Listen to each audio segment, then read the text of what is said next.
Good Wednesday morning. Just nice to have some time of quiet. Everybody is gone and at school, and sitting here on the couch.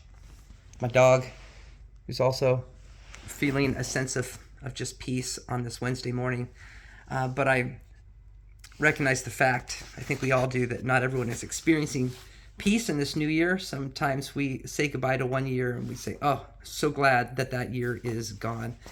And it seems we've been saying that for a number of years with this great hope that the next year is going to be fantastic.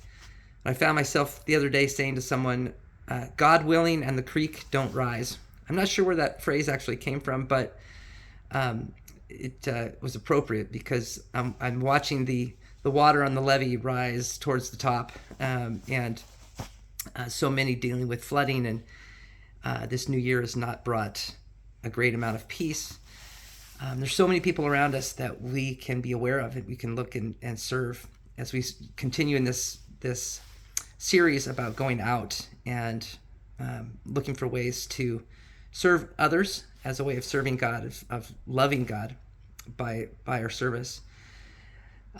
If you're reading along with us in Genesis 16, we have the story of Hagar, the woman that Sarai gives to Abram as a way to start a family, because she is in such distress that she can't have her own children at that point in her life. And then Hagar suffers abuse at the hands of Sarah and that family. And we often forget that this is a whole branch of humanity, really represents people that have even been hurt by the church, that have felt excluded by that family of God.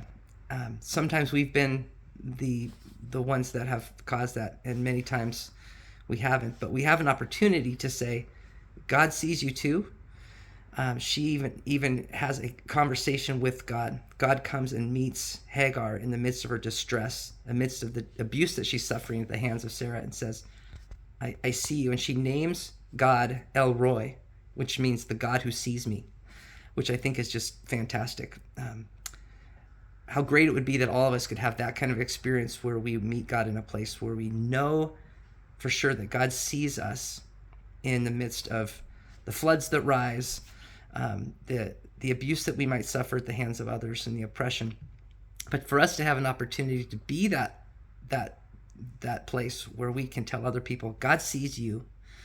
I know you've perhaps even been hurt by the church or others who claim to be followers of Christ, but God sees you, and that could be one beginning of a way to serve others in this new year.